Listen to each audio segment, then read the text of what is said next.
We are ready. Okay, well, I'm going to do my very best to introduce who I saw come on, and if I've missed somebody, we'll get you to wave your hand or whatever it might be. But well, I can't even see your hand. But anyhow, I see I have some of my trustee colleagues, Trustee Anderson, Trustee Latham, and Trustee Wilson are here. I see, of course, Superintendent Dr. Godden, Secretary Treasurer Velastuk. I see Assistant Superintendent Carla Danielson. I see our Director of Finance, Linda Peters. I see two Executive Assistants, Tracy Robco and Pam Alonso. And that's all I kind of caught. If I missed somebody, yikes. And of course, I see some DPAC members and some PAC members, and we welcome you all to this preliminary budget and strategic plan update. And I'll turn it over to Superintendent Godden. All right. And, well, thank you. Again, I hope I didn't miss anybody. Yeah, send me a little message if I did, and I'll introduce you a little later. Okay, perfect. Well, once again, welcome, and thanks everybody for coming. And while we, while it's not a full house, I'm delighted that you are here. The people who are here, you are most welcomed, and we're looking forward to sharing some of this information with you. I'll start by acknowledging that Abbotsford School District is located on the traditional and unceded territory of the Stalo people, the Samath First Nation and the Mathgui First Nation. And with this, we acknowledge the long-standing relationship that Indigenous nations have to this land, as they are the original caretakers. So our agenda for tonight is just to walk you through, after our introductions here, some guiding principles. We're going to talk a little bit about the whole idea of strategic alignment, the idea really that while this is technically a budget presentation, I like to say that it's a strategic plan and budget consultation, because the money that we are talking about is in service of something, and ultimately it is in service of the board's mission and vision for the organization, and our task is about how we align some of those priorities with respect to that vision. And we'll also chat about some financial information and provide you some comparative information just to see where we stand relative to other districts. We'll talk about this window between now and the ultimate point in June where the board approves the budget, and then we'll entertain some questions. And I'm going to just add that we've had Marley Bassani and Shelley Semps join us. Fabulous. Well, welcome to both. So I'll start with really some of the guiding principles that drive this work. This has been, for me at least, one of the delights about working here and working in this governance structure with our board is that this work is deeply grounded in some principles that cut across all the actions that we have to take. The first one is about maximizing the allocation of resources to support the goals and priorities of the strategic plan. So the board has said top priority, make sure that how we spend our money and how we allocate that's the case. And if you've been a participant to previous board meetings, you will know that is a key feature of the work that goes on. At every meeting, there is some alignment and connection to the goals and strategies of the strategic plan. And we try to ensure that the budget decisions we make protect, if you will, the key priorities that the board has identified as a part of the strategy. The second one is to commit to a strong understanding of budget information through ongoing communications. And this very meeting is an example of our commitment to that principle, but it's not just this. It's everything that we do around trying to create transparency and to communicate broadly to the public about our finances. And I'll say will resonate throughout this presentation, that the finances act in service of our aspirations for student success. And so we try to make sure that we engage as much as possible in respect of those two things. Maintain a 3-year budget plan to ensure funding sources can support initiatives. You will know that that's been an ongoing practice, just for the purposes of ensuring that we look on the horizon to see what enrollment, which is perhaps the biggest driver for our funding, what enrollment looks like, and that we build our budget based on those forecasts that we have. And so there's this rolling 3-year budget plan to help to sustain some of the initiatives, so that our schools don't fall victim to a 1-year view of this, that we look broadly across the horizon and in time as well. Maintain a strong surplus and balances to respond to emergent needs is the other priority. And if you run your household budget, you will know the importance of having a rainy day fund. In a nutshell, that's what our surpluses are, and to try to find a sweet spot for the right amount of surplus to deal with emergent situations. Nothing could speak to that more than the circumstance we've lived through for the last 2 years. And while there certainly has been, I'll say, rainy day funds given to us by the federal and provincial governments, we have augmented some of those funds with our own rainy day fund to address needs and issues that have emerged during the course of the pandemic. And finally, maintaining a strong fiscal management policy. Of course, the part of that process is how we manage risk. In any organization where you have a $240 million budget, you have to orient yourself, and the board does, to what are the risks, what are the potential issues that are on the horizon that might cause us to change course, and that we must mitigate ahead of time by considering how we protect the most essential things that are going on in the district. We do that through what's called a risk register, and that's something that we're updating on an ongoing basis. I share this with you, that we have a budget and a strategic planning cycle that work hand in hand together. And I won't go through this entire document here, but I will orient you to January through to June on the right side, which is where we're planning, preparing, and approving. If you attended the last board meeting, not last night's, but the one before, you will know that a measuring up report was presented by me to the board, which encapsulated all that we had done over the previous school year. And once that report is done, it's obviously we celebrate and acknowledge the wonderful work that's done, but we then really have to turn our mind to planning for the next year. And so some things that we are doing in that respect, you see in the February to March period, kind of where we are around creating estimates, doing some internal and environmental assessments, finding out what's on the horizon, what are the risks, what are the challenges that are before us. As you well know, hopefully, touch wood, emerging from the pandemic, and building a budget that's guided by optimism and hope is the work of going forward. So we're trying to connect with community, connect internally with our staff to identify what some of those issues are, so that we can bring that to the existing strategic plan. Many of you will know that there's a 2020-2024 strategic plan, but it cannot stay dormant. It's a living document, and part of how we keep the document living is by going through this cycle to ensure that we are relevant and updated with all the issues that we have. So you will see that we are marching ourselves towards this June date, where we will have updated the strategic plan, as well as updated the budget in reflection of said strategic plan for the board to deliberate over.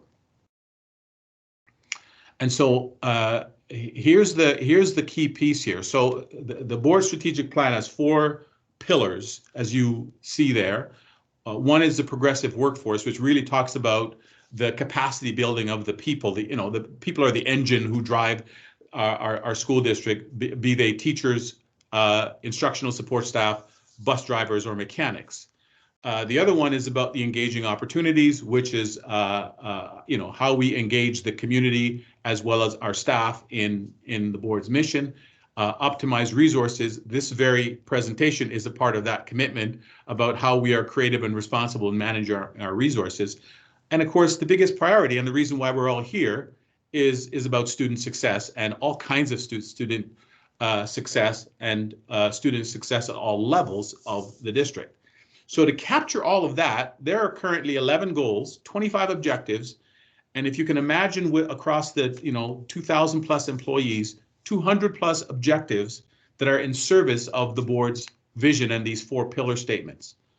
Well, what we believe is that those goals, some of which were highly successful last year, we can end some of them, and there's some that we might need to tweak, and there's some things that we might need to stop doing, and there's some things that we might need to add in light of the fact, again, that we are likely going into truly this post-pandemic period where we can continue on with the transformation agenda with our education system. So that's what I mean when I say the plan is not static.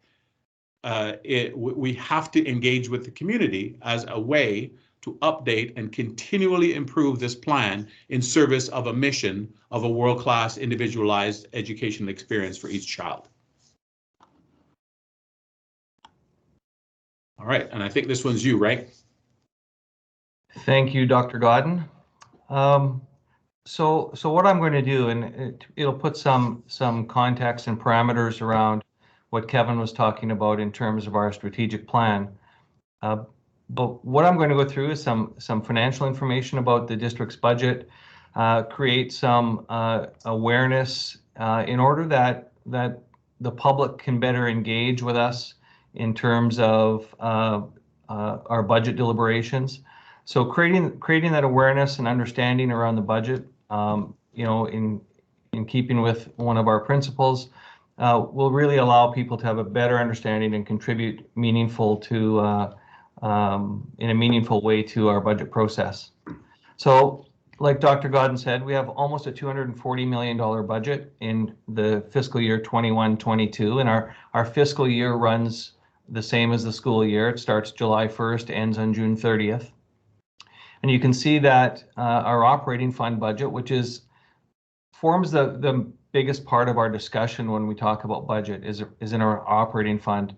It represents about 84% of the entire budget and just slightly over $200 million. The special purpose fund and capital fund we'll get into a little bit later, but those are the special purpose fund really is for specific projects and services that happen and that are funded through the ministry or other sources that have specific requirements for the funds. So we'll get into special purpose funds and capital funds a bit later. So just a picture of our operating fund budget, and this year, like most years, except the tuition revenue is a little bit lower this year, but you can see that we rely most heavily on provincial grants, and that's the per student funding we get from the Ministry of Education. And you can see that our tuition, which is our international student fee tuition, represents about 2% of our total revenue. Usually that number is closer to 4%, and we'll expect to see that number grow in the next couple of years. But the pandemic has had a big impact on our international program, as with all other school districts. On the expenditure side, you can see that most of our funding and our money gets spent in instruction. 85%, 10% to operate all the buildings and all the school buildings and facilities in the school district, 2% for student transportation, and it's around 3% for district administration. So in the current budget year that ends this coming June, we expect to have an operating deficit of just under $2 million. Now that's the budgeted deficit. Our forecasts, which we will work on for until after spring break, but our updated forecasts actually tell us that the deficit in the current year will be closer to a $1.5 million mark. So better than expected in the budget numbers. Now I will say that if people have questions, a couple of things. There's questions at the end, so you can hold your questions till the end. or if you want to just fire them into the chat, that's fine as well. If we don't get to all the questions that might be in the chat, we will post them on our engagement portal as well, so that and answer them in that engagement portal. So Dr. Godden also talked about the rainy day fund, or the accumulated surplus. And this year the board approved a new administrative procedure on accumulated surplus, just to put some parameters around what is our surplus, what are the reasonable amounts that we should hold in surpluses, and what are they used for? What kind of things should we be putting in the surplus? So there are a number of components to that I'll get into in a minute, but the unrestricted surplus, the funds that don't have any target for where money should be spent, the board has set a target of between 1% and 3% for what should be in that unrestricted surplus. So somewhere between $2 and $6 million in that rainy day fund. So this is just an illustration of what has happened to our accumulated surplus over time since 2012, 2013, and we can see that since about 2015, it's been in the same kind of ballpark. It will be a little bit better than what's showing here on the 2021 graph, but it has been fairly stable for the last 3 to 5 years. Now, I'm going to share the next two slides, one on accumulated surplus, the other one on local capital, which is a capital surplus, if you will, or some capital reserve funds that are set aside. And I'm doing that in accordance with the policy, or the new administrative procedure that the board has, and some requirements from the ministry that we actually share more about this in order to be transparent about what's the true financial picture of the school district. Now, we've done that every year for many years, had those disclosures, but this is a little bit more detail in terms of looking at our surplus and showing what is planned for the next 2 years as well. So you can see in the current year, we started, when you look at the total number of $7.9 million, and you can see what is the planned usage of that surplus in 2021 year. And it ends up reducing that surplus by almost $2 million to $5.9 million in a variety of different categories. And you'll see in there that one of the largest categories is school budget carry forwards. So all of our schools, when we give them a budget, they're allowed to carry some portion of those budget dollars forward to a future year. Those carry forwards do not represent dollars that are typically used for staffing purposes. It is really carry forwards for things that are in the consumable supplies and services category. So we do expect in our budget plan, our 3-year budget plan that we did last year, the board had planned that an additional $780,000 was needed for the 22-23 fiscal year, and an additional $480,000 for 23-24. So we'll be working to update those numbers, obviously updating the planned numbers for 22-23. The local capital reserve looks like this. So there's money set aside. You can see the first one is for a new elementary school, Irene Kelleher, the new school on Eagle Mountain. So the board was required by the ministry to set funds aside out of its operations, and it ended up in local capital, but the board had to set money aside out of its surplus to contribute to that project. There's a number of other projects. We're upgrading all of our wireless access points across the entire district this year. So there's $1 million being spent to upgrade all of that technology. Some building renovation costs at Abbey Senior were included in this year's local capital expenditures, and then district vehicles in a 3-year plan for upgrading district vehicles. So our local capital balances are not that healthy, and especially when you look at the district vehicles, and these are the maintenance vehicles and things like that that our staff use when they go to schools. And so there's going to be some work in this budget year to potentially address some of that shortfall in some of those local capital areas. So I just want to look at now some financial comparisons just to create some context about how we spend money in Abbotsford compared to other school districts, the provincial averages.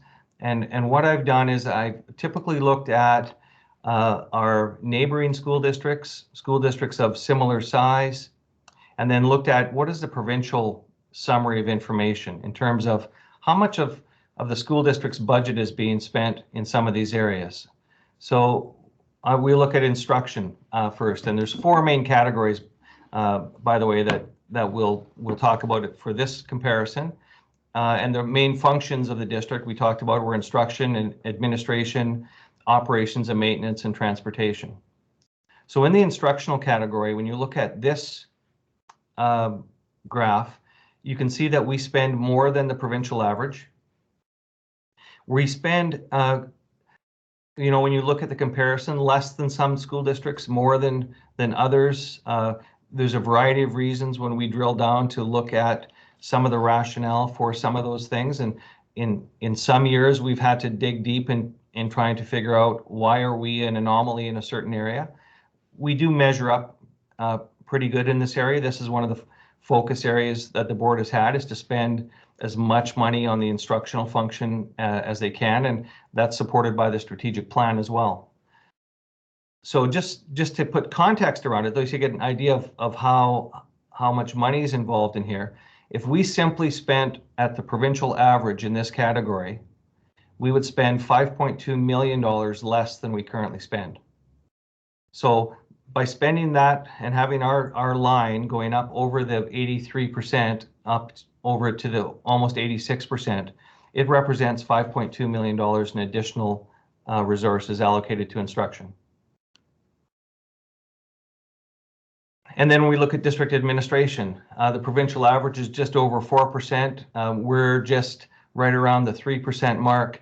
And if we were to spend at the provincial average, we would actually spend almost $2 million more in administration if we were to spend at the provincial average. So it's just, again, over time, the board has, and this has been a long-standing, we can go back and look at many budget presentations when we look at some of these comparators. The board has had a long-standing goal of reducing administrative costs, or really managing administrative costs, and redirecting resources to frontline instructional services. Operations and maintenance. Again, when you visit many other school districts and visit schools, and when we have people come to our schools, we often can take note that our schools are in really good shape. Even though we've got some older buildings, our schools are in really good shape, and that's credit to our facilities department. And it's not that we don't spend money in operations and maintenance. I'll give you a really good indicator of why this number looks the way it does. But we have really solid plans around maintenance, around scheduled maintenance and preventative maintenance in this department. And it helps us have one of the lowest per square meter facility costs of any school district in the province. So that's credit, again, to our facilities folks. And remember, again, the resources that are saved in these areas help contribute to that increase and our available resources to spend in instruction. So transportation, you can see that we spend, right around the provincial average, which is, for a school district that's not entirely rural and as remote as some of the other districts in the province, it is a significant expenditure, similar to Chilliwack, Kelowna, and those districts. But when you look at the percentage of budget in other districts in the Lower Mainland, you can see we far exceed the spending in transportation compared to those districts. And going back 2 years, in 2020, we were doing a transportation review before COVID hit. And that was one of the drivers, is why are we spending at this level, and how does our spending compare to other districts? So just a couple of other details in the supply area, and just it's one of the areas that we often hear about school supplies and resources in schools. This is just a slide that shows how, again, we spend in comparison to all those other school districts, provincial average in the area of supplies. So it's an area really where we are again spending about $2.4 million more than what we would spend at the provincial average. So again, an increased investment. But one of the areas, and I talked about the facilities department a moment ago, around how we can redirect resources, was in our utility savings. For a long time, this district in the early 2000s, there were many projects in Abbotsford with BC Hydro around energy savings, many projects to modernize our systems and become more energy efficient. And we've really reaped the benefits of that. And you can see that for a long time, along with Delta used to be the other district that was similar to us. But we have, done a really good job in managing our utility costs. It actually turns out to be one of our areas of a budget pressure this year going forward, just due to COVID and the requirements, changed requirements around building ventilation and those kind of things. But all of our systems are extremely automated, and that automation had allowed us to really manage our utilities aggressively for many, many years. So just want to give you a picture of how every dollar is spent in the district. When we look at, what does that allocation of money look like? So if we had a dollar, almost 60 cents of every dollar that we have is spent on teacher salaries.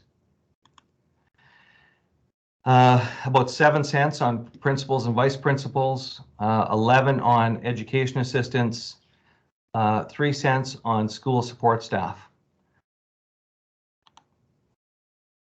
And then we spend the balance on things like school supplies and equipment, about 10 cents of every dollar on building operations, and 2 cents on busing and 3 on administration. So this just gives you that picture of how the pie breaks out in terms of where do we spend the money that we receive for education.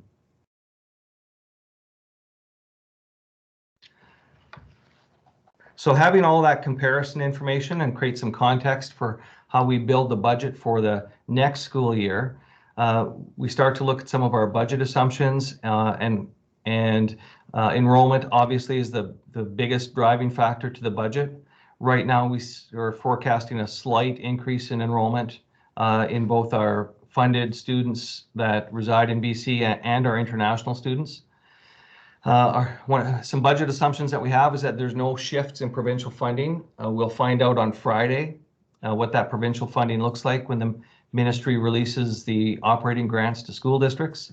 They always do that right the day before spring break so that people in the finance department can work through spring break to work on the budget. We expect to see our international revenues continue to rebound, where we'll be back at pre-pandemic levels by 2024. So that is a really positive number. It's not the same across the entire lower mainland. We've had a program in our international or a process in our international department where we haven't relied solely on one area for students, for international students. So we've diversified our where students are coming from, and that has helped us a lot in bringing back numbers and maintaining some of the numbers that we've had from pre-2020.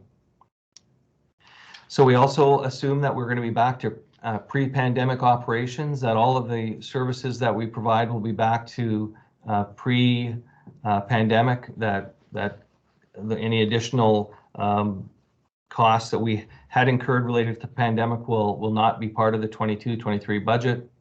And we also assume, even though we know collective agreements will not be finalized prior to budget approval, but our assumption will be that any collective agreement costs are fully funded by the province. We also recognize that there's a number of budget pressures that face the board as they begin budget deliberations. And typically, inflation hasn't been the biggest one. We've often included inflation as a factor, but never made an allowance for it, and simply advised departments and schools that inflation is something you have to absorb within your basic allocation.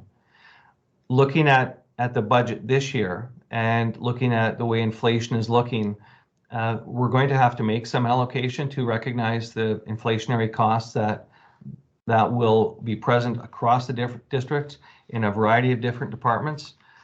Some of them discretionary, some not so discretionary, but there are significant costs, and we're still trying to refine that number a bit, but we do believe inflation will be one of our biggest factors going forward into the next budget. We see, and this is sort of a common theme we've seen for a number of years, is increasing employee benefit costs. So we'll have some increased costs for employee benefits. One of the other things is that last year we had a benefit plan holiday for one of our employee groups because we had some surpluses in those benefit plans. That won't be continuing for the 2022-23 year. So that also represents back to an increased cost in that category. Another budget pressure we have is in the area of capital contributions to projects. So we're on the in our capital plan, and if you looked at our capital plan from last year, there are a couple of projects that we've asked the ministry for around additions to schools to deal with enrollment pressures. Some of these projects are nearing the stage where the board will have to make some decisions about, do we want to proceed with these projects or not?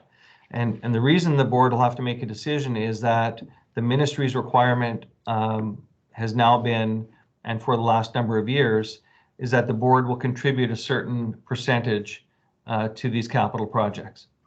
So we have a couple of capital projects that are in the works. They're not approved at this point, but the ministry is looking for $2 or $2.5 million from the school district to again contribute to these projects in order to get them approved. So that is another pressure that the board will have to weigh as they look at their budget going forward. And this contributes into the 3-year plan. How the board made the contribution for Eagle Mountain, the school, was they didn't take the full $2.5 million out of surplus in one lump sum. They did it over a 3-year period and set a dollar amount aside in each of those 3-year budget plan to put into the surplus. So if the board was deciding that they were going to contribute to these capital projects going forward, it would likely be over a 3-year or 4-year term, and it would be a sum amount to reach the ministry requirement.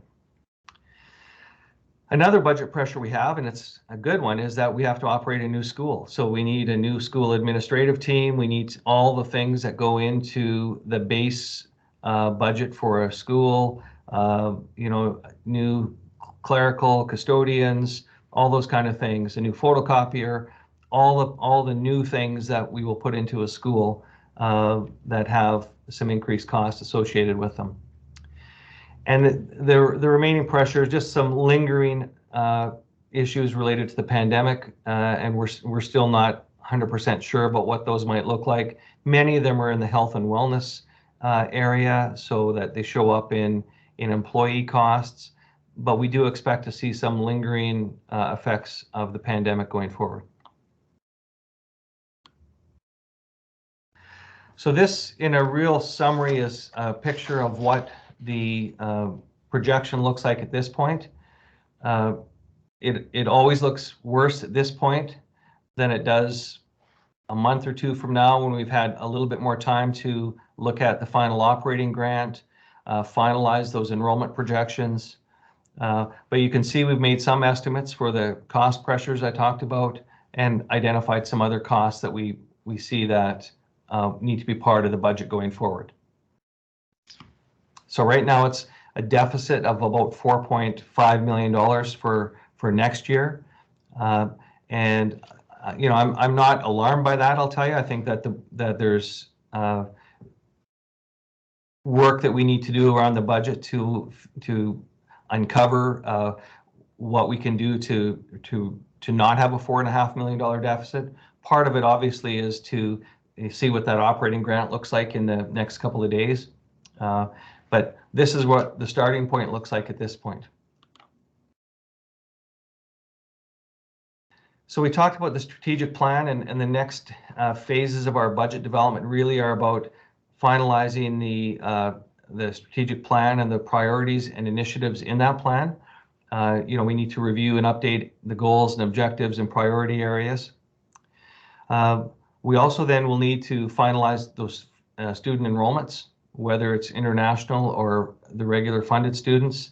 That again leads us to the operating grants and finalization of other operating revenues.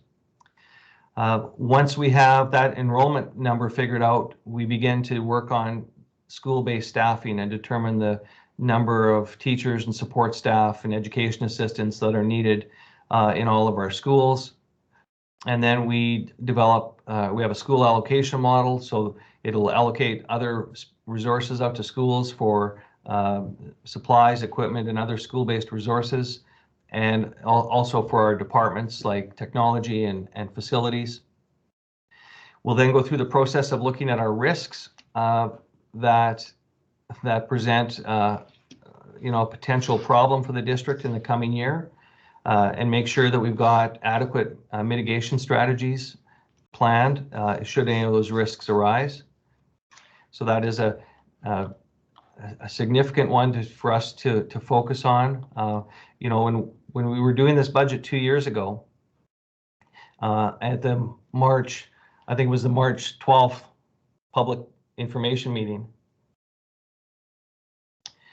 we were talking about the risk of our international student program and the fluctuations that we had or that we might see.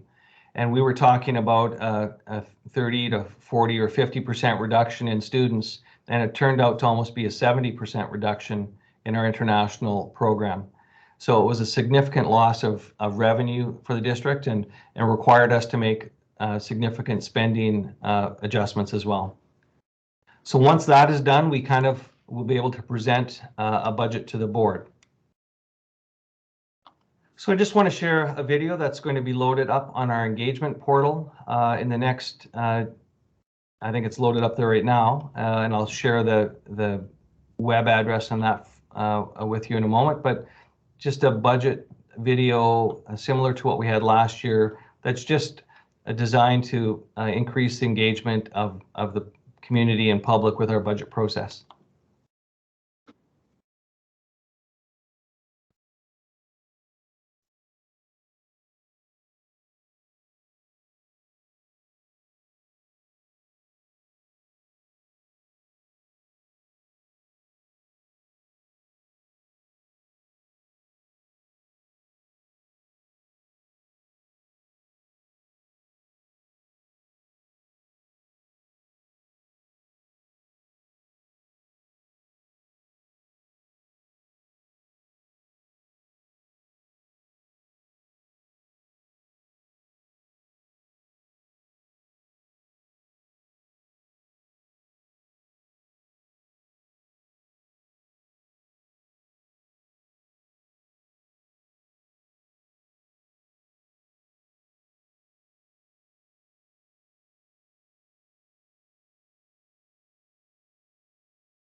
Okay, I guess if we would have started with that video, the meeting would be over. So, yeah, in 4 minutes, it took me 30 minutes to say what Kayla could get out in about 4 minutes, but hopefully the video is informative and will lead to questions and feedback from the community. So I've put on the next slide is our budget calendar. You can see that we're at the March public information meeting. Our operating grant comes on Friday. And then there are a number of other meetings, including Finance Committee, board meetings, and another public information meeting May 5th, all that lead to the final approval of the budget on June the 14th.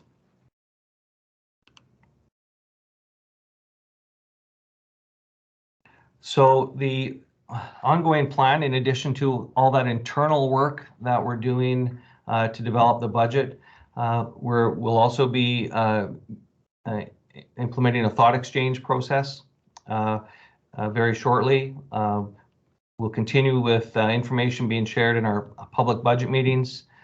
The board will be consulting with the Indigenous Education Council in the next few weeks.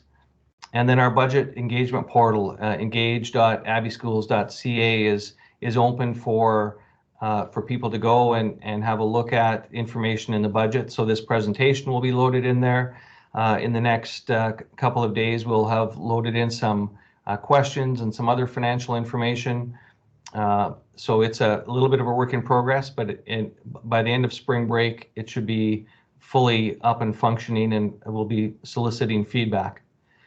One of the things that also the board implemented last year was increased budget engagement at the school level. So every school principal had a requirement to share their budget information with their PAC and their staff. And we provided the template for that discussion so that there was some consistency across all the schools in our district and similar information being shared.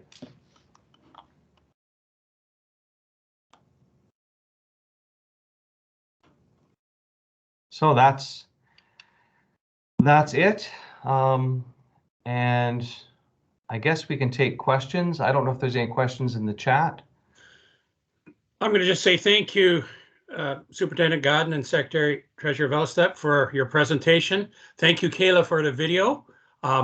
It's one of the things when we talked to DPAC, they said we need more videos because they're ways that can really, quickly explain something within the school district. So it's great that we had that video up there. Not that your presentation wasn't wonderful, but sometimes a picture is worth 1,000 words, right?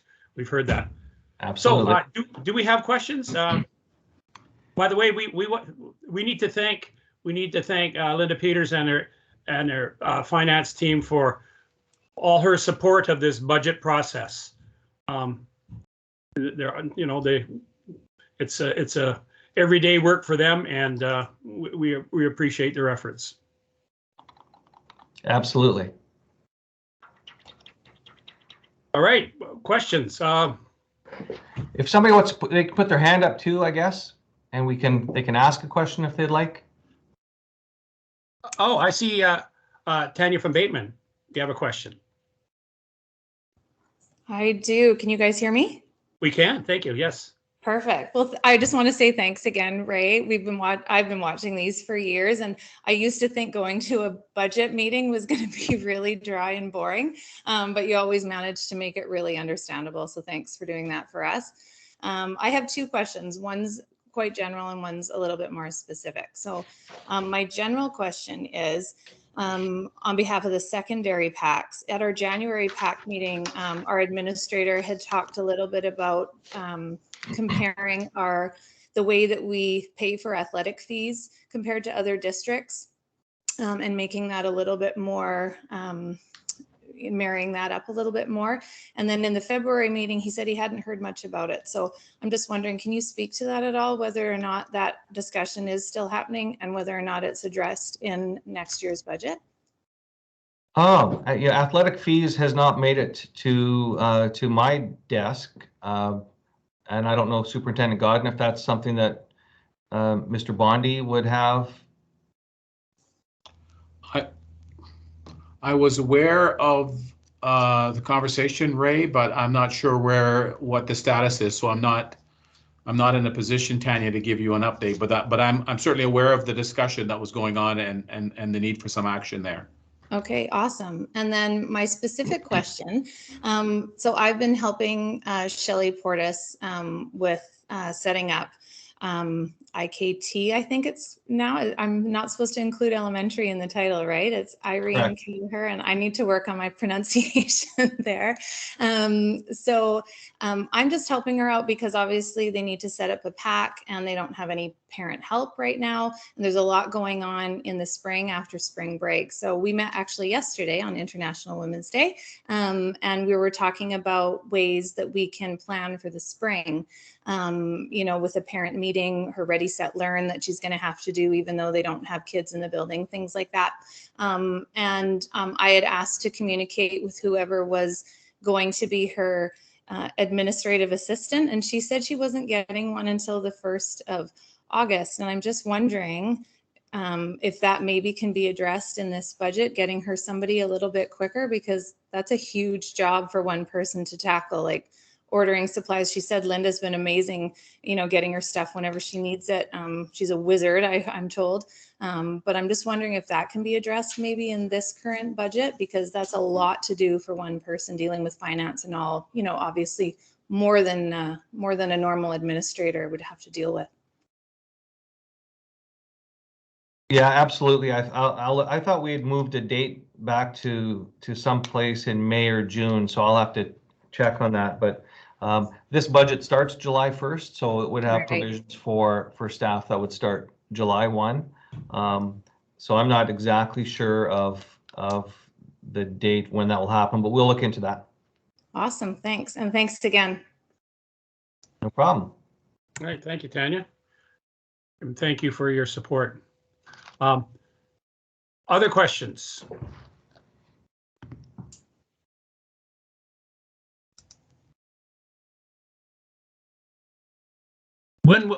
I see it in the chat. When would a principal provide the pack with budget information?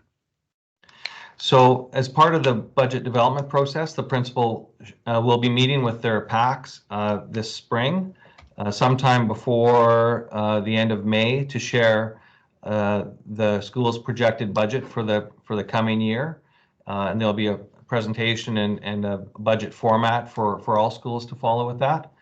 And then I would suggest that typically the school would share budget information on some kind of basis at PAC meetings with the PAC about the state of the school's budget. Okay, let's hope that answered Becky's question. Anything else? I'm looking at the chat. I'm not seeing anything. It actually didn't answer my question. Oh. I've been specifically told I cannot see the budget for our school. Did you hear that, Ray and Kevin? Yes. No. No. Okay.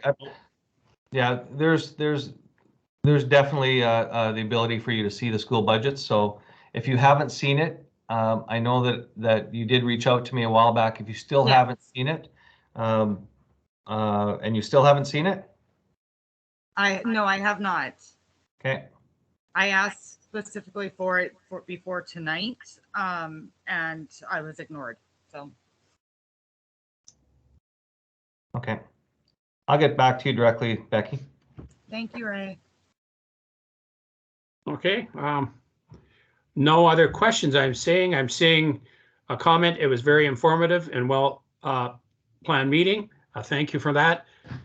Amazing job. You all do amazing work. Thank you for all you do. And most certainly we're so pleased and lucky and fortunate to have such great people in our school district. All right. Seeing nothing else, hopefully everybody will go to the Engage portal and provide some feedback, or if a question you wish to ask, it will be answered for you. Remember, this is a preliminary budget, and we'll have in our May 5th meeting, it'll be more finalized, and we invite you back at that time. And remember, we're but a phone call or email away for questions related to budget. And the Engage portal would be the best.